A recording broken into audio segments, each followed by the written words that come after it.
নমস্কার, সাবনাভিক নিউজ নেটওয়ার্কে স্বাগত। রাতের অন্ধকারে মর্মান্তিক পথ দুর্ঘটনার সাক্ষী থাকলো ব্যারাকপুর। গান্ধীঘাট মোড়ের কাছে পথ দুর্ঘটনায় প্রাণ হারালেন বাইক আরোহী। সূত্রের খবর, গতকাল ব্যারাকপুর থেকে একটি লরি ডানলপের দিকে যাওয়ার সময় নিয়ন্ত্রণ হারিয়ে লরিটি আচমকা ডিভাইডার ভেঙে রাস্তার উল্টো দিকে আসা একটি বাইককে সজোরে ধাক্কা মারলে রাস্তায় ছিটকে পড়েন আরোহী। বিকট শব্দ শুনে স্থানীয় বাসিন্দারা ঘটনাস্থলে ছুটে এসে আহতকে উদ্ধার করে ব্যারাকপুর বিএন বসু মহকুমা হাসপাতালে নিয়ে গেলে তাকে মৃত বলে ঘোষণা করে চিকিৎসকেরা। খবর পেয়ে ঘটনাস্থলে আসে টিটাগড় থানার পুলিশ ও ব্যারাকপুর পুলিশ কমিশনারেটের ট্রাফিক বিভাগের আধিকারিকেরা। মৃত ব্যক্তির নাম মনসুর আলী খান, টিটাগড় বাঁশবাগান এলাকার বাসিন্দা বলে জানা যাচ্ছে।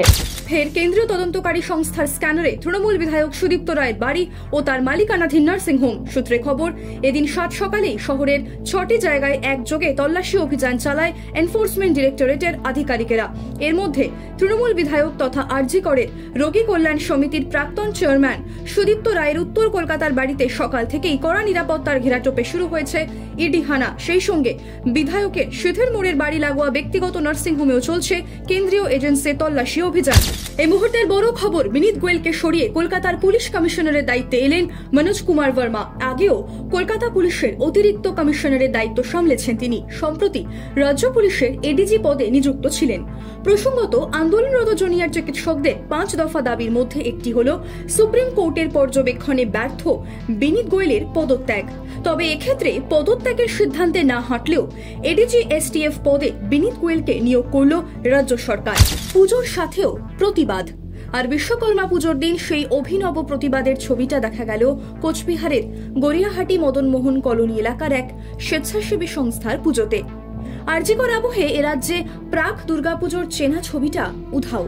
প্রায় প্রতিদিনই তিলোত্তমা হত্যাকাণ্ডের প্রতিবাদে নানাবিধ স্লোগানে মুখরিত হচ্ছে শহর কিংবা শহরতলির রাজপথ থেকে অলিগলি।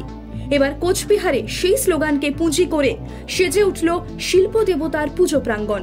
পুজোর মাধ্যমেই আরজিকর কাণ্ডের দোষীদের দৃষ্টান্তমূলক শাস্তির দাবি তুললেন স্বেচ্ছাসেবী সংগঠনের সদস্যরা।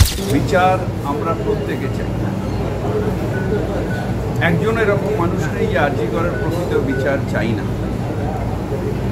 আমরা বিচার চাই এবং দৃষ্টান্তমূলক শাস্তি, যাতে আমার কোনো মেয়ের এরকম কুদৃষ্টি দিয়ে আর এরকম অবস্থায় যেন কারো করতে সাহস না পায়। কেউ যাতে এইরকম জঘন্য ঘটনা যেটা আর কোনোদিন যাতে না ঘটে, সেই জন্য এটা এমন বিচার হোক যেটা মানুষ দেখতে পায় এবং যারা ক্রিমিনাল তারা যাতে ভয় পায়। এই একটা দুর্বৃত্ত দল, তৃণমূল একটা দুর্বৃত্ত দল, ওদের কিছু বিশ্বাস করা যায় না। ওরা কোনো কিছু ভালো মন্দ বিচার করে না, সুতরাং ওদেরকে ভরসা করা যায় না। ওরা যখন তখন যা খুশি তাই করতে পারে। নিষিদ্ধ মাদক সহ অন্যান্য নেশাজাত দ্রব্যের বিক্রি বন্ধের দাবিতে এবার থানার দ্বারস্থ হলেন গ্রামের মহিলারা। ধনকৈল অঞ্চলের অন্তর্গত বেলতলি গ্রামের মহিলাদের অভিযোগ, দীর্ঘদিন ধরেই তাদের গ্রামে 3 থেকে 4 জন বিভিন্ন নেশাজাত দ্রব্য বিক্রি করে, যার জেরে ক্রমাগতই বিপথে চলে যাচ্ছে এলাকার ছেলেমেয়েরা।